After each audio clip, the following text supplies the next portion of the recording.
All right, welcome to my channel, Seeking Aletheia, which is the Greek word for truth. I see truth as an important guiding principle that I strive to adhere to in my life, no matter how uncomfortable it can be at times. And I don't always meet that mark, but I do try. Increasingly, I feel as we move forward as a society, it just seems like truth is becoming less of a commodity, that it's less prevalent every day, and at times appears like it's under assault. Ultimately, I see truth as one of the most important uniting forces that we as a human species have to offer one another. And unity, as we inch closer to the presidential election in November, perhaps has never been as under a dire threat in the U.S. at any time, maybe outside of the Civil War, especially given the attempted assassination of former President Trump the other week, which was just absolutely surreal to see, and one of those moments that you'll always kind of just remember where you were, no matter what you feel about him. That's kind of an aside. It just seems like unity in this country is either going to just be some empty ideal that never ends up manifesting itself again before the fall of our empire, if you will. That kind of remains to be seen. I don't envision future episodes being monologues like this per se, but just given that this is my initial episode, I wanted to set the stage for what to expect as a viewer. I hope to provide useful thoughts or at least be moderately entertaining or thought provoking. One motivation for starting a series like this is because, for one reason, it's cheaper than therapy and maybe even more effective, so who knows. I could have called this channel cheaper than therapy, but given the subject matter that I'm going to be talking about today, about Jewish life in America for episode one, I thought that I would avoid any obvious jokes that could ensue. So, I grew up as a typical millennial byproduct of the 1990s. I grew up in a family of mixed religious backgrounds. My father is an Ashkenazi Jew, and my mother an Irish Catholic. Despite that mixed background, I've always kind of identified as both ethnically and spiritually religious. I'm married to a converted Jewish woman. We are active in our Reform synagogue, and we're continuing to just navigate, the ever-changing waters of married life, raising our two-year-old son in what is just becoming an increasingly upsetting world. I know I'm not alone in that feeling. You can look at Pew Research polling that really backs that up. People are just feeling like this is more and more an unsettling world. So the area that I grew up in has more Jews than average at about 10% of the city population compared to our U.S. domestic total, which sits at about 2.5%.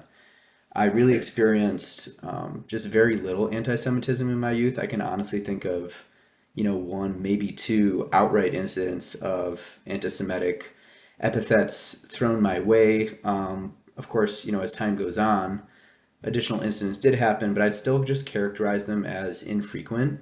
When they did happen, I'd make sure to kind of forcefully assert myself, stand up for myself. I always thought that was important. That's what I was taught. In fact, thinking back to attending Hebrew school when I was probably, I don't know, about 12, maybe about 12 or so, I recall tales of Nazism from firsthand experience told by my teachers who were there, who were in Europe. It was something of like a relic. It was just pure history to me. These were firsthand stories, and they were impactful for me to hear, no doubt at all. But it was mentally for me just placed on the shelf of history, and for me it was an abstraction. It was something that we discussed in a historical context, but I couldn't fathom being relevant to my present day lived experience. I just couldn't. I recall my teacher discussing how, as a boy, he was smuggled out of Poland on a cargo ship in a crate, and he never saw his immediate family again. I recall an Israeli teacher of mine shouting at all of us, "Sheket bavakasha," which basically means, shut up and listen. And she was distraught and worried for her family back in Israel. They were undergoing the Second Intifada, which was a wave of suicide bombings. It They took place in nightclubs, buses, restaurants, other public places. It was gruesome. It was a very deadly time. Over 1,000 Israelis died in the early 2000s. I remember a now very famous photo of a Palestinian man who held his hands up, steeped in blood, out of a building to just a cheering, euphoric crowd. Even then, just like the outright, unadulterated joy that I could see on this man's face, bloody hands, smiling ear to ear, it was chilling. And there was a literal lynch mob that tore two Israeli soldiers limb from limb because they'd taken the wrong turn just traversing through Ramallah. And so, for context, if you're not already aware, about 20% of Israel's population is Arab Muslim, but if two Jews go through Ramallah, they make the wrong turn, they ended up getting lynched at this time. Even still, just despite all these early experiences, anything anti-Semitism was just so far away from me personally. When it came to Nazis, it was emotional, but mostly academic. When it came to Israel and or Islamism and jihad, I had no family in Israel that I knew of. Turns out I do, of course, as DNA testing later became more widespread. I do have cousins that fled to Israel sometime after leaving one of Joseph Stalin's gulags after his death in 1953. I know that my father's family fled the Belarus-Russian area about 5 years prior to the Russian Revolution, which took place in 1917. Family folklore had it that there were Cossacks, men on horseback, that were murdering Jews, village to village. And my great-grandfather at the time had the foresight, he was a wheat farmer, he had the foresight to trade for a gun, which they stationed near the front of their family farm. And when the men on horseback came for them, my great-grandfather killed them. And our family fled to North America, where they entered through Canada and made their way to northeastern Ohio, where they finally settled. It seems, every Jew that I know has some sort of a similar story of a perilous journey made to the promised land, wherever that may be, whether that's Israel, the US, Canada, some other Western country, where they found some semblance of momentary peace. For the last 80 years, we've lived in this Pax Americana dream world where all of us thought that we'd evolved beyond, or at least mostly beyond, these petty tribal grievances about hostilities, regarding race and religion. And it turns out that we're not the enlightened beings that we thought that we were. And for Jews specifically, perhaps we're waking up to the reality that the last 80 years were merely an exception to the rule. It wasn't the rule at all. And there may not be any excuse for such ignorance and naivety on our part, given that collectively we have over 2,000 years of history for us to look back on and learn from. So I don't say all this to have some kind of an internet pity party. In fact, fuck your pity. I don't want it. The point of this is not to seek pity. It's to emphasize that a wake-up call is needed. That day, October 7th of last year, in which 350 people died in a music festival and hundreds more died in just utterly gruesome fashion across the kibbutzim in Israel, I myself was at a music festival. I was at a music festival in Austin, Texas with my wife. So what are the odds? I later thought that could have been us. Why couldn't it have been us? Ultimately, it was just a difference in geography. We're Jews. If our geography were different, there's no reason why that couldn't have been us. Our son could have been an orphan. And to satisfy what? Some jihadist's bloodlust? I mean, it's disgusting. It's absolutely disgusting. And it's upsetting. I can count on one hand how many people actually reached out to check in and see how I was doing. And, I just want to be clear. I don't hold any grudges about that, really. I can't reasonably expect non-Jewish friends or even a family of mine to understand these feelings, or perhaps even begin to know what to say in the circumstance, if in fact they did want to say something. And if you're watching this and you've felt otherism in a very real way, you begin to understand this feeling that I think I have a little hard time articulating, to be honest. It is a feeling. And I do not fault anyone for not reaching out or not knowing what to say, whether that's attributed to apathy, confusion, lack of watching the news, or any other reason. People do have their own lives, so I understand that. But I did just want to point out that it seemed rare, to be honest, for people to kind of empathize or reach out in that way. But for us Jews, our world was upside down. And how was I doing? A few did ask. I was numb. I couldn't even be angry yet. I was just numb and in disbelief. We're maybe at best 16 million people in a world of 8 billion. That is 0.2% of the global population. When terrorists kill 1,200 people and kidnap 240 people, that has an immense impact on our collective psyche. For scale, the October 7th massacre represents about 15 times the scale of the 9/11 attacks in the US when you compare populations of both countries. If this is how I felt, I can't even imagine, to begin, what the victims' families were feeling at this time. There are images that I saw on that day that I'll unfortunately never forget, and I can only hope that my children never have to see, but I also just can't bury my head in the sand and act like they don't exist.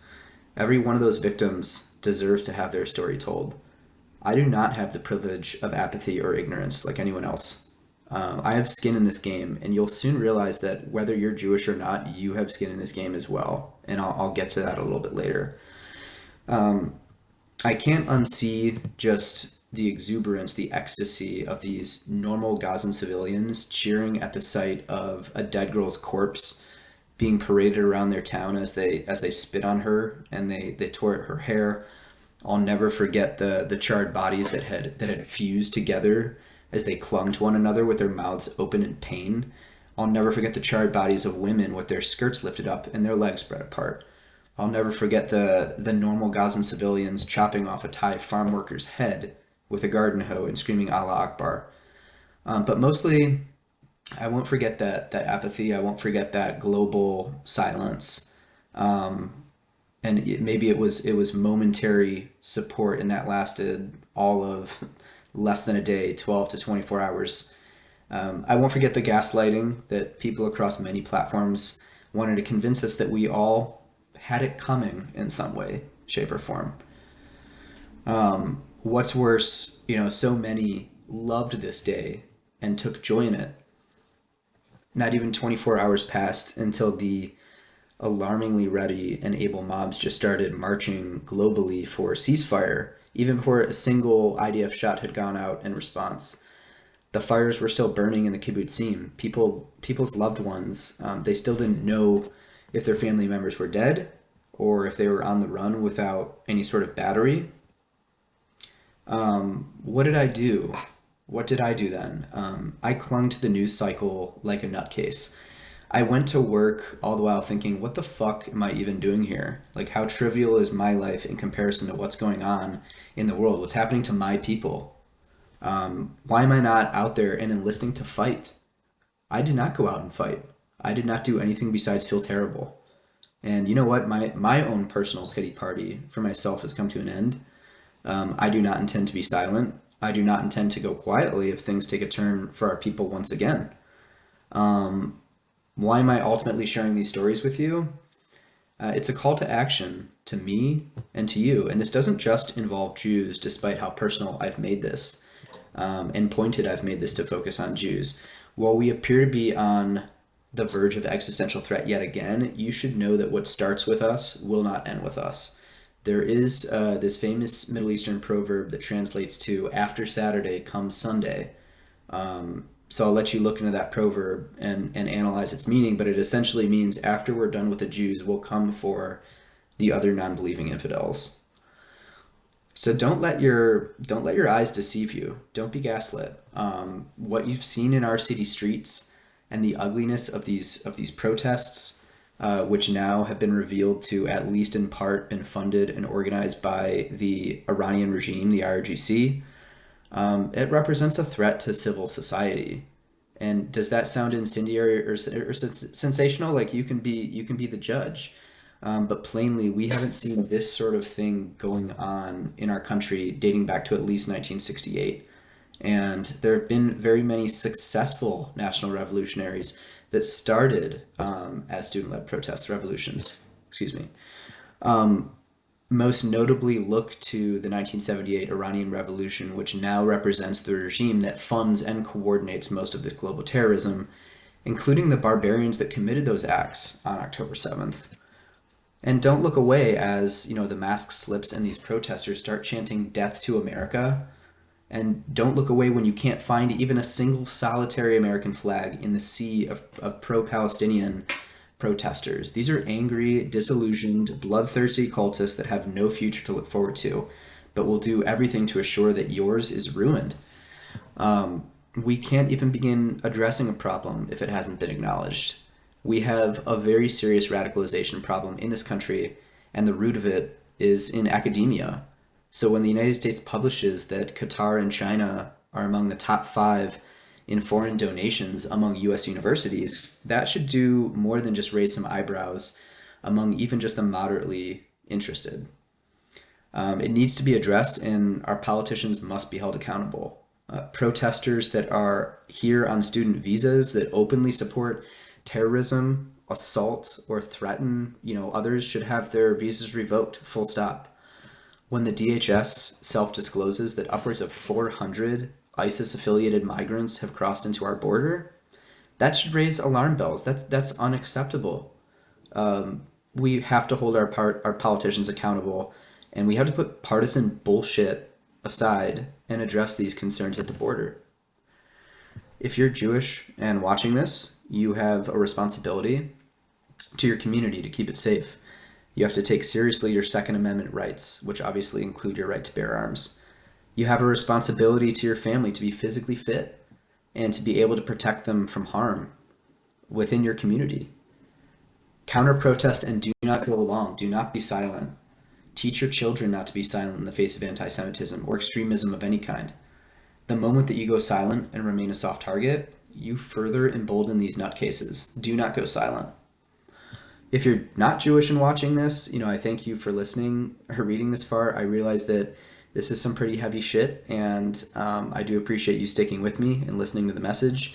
And I want to emphasize that it's not fear-mongering when I say that what starts with us really doesn't end with us. There are many examples of this you can see in Syria, in Lebanon, in Egypt, across North Africa, across parts of Asia as well.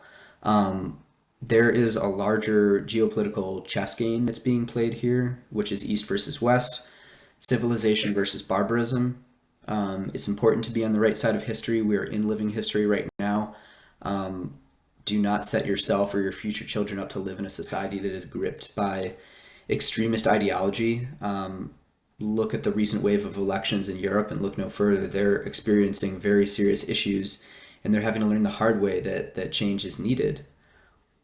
And that's all that I've got. That's all that I've got for this first episode. Hopefully this is the heaviest topic that I have to focus on. I'll make sure to have some lighter content moving forward. So I appreciate you all for watching. Thank you.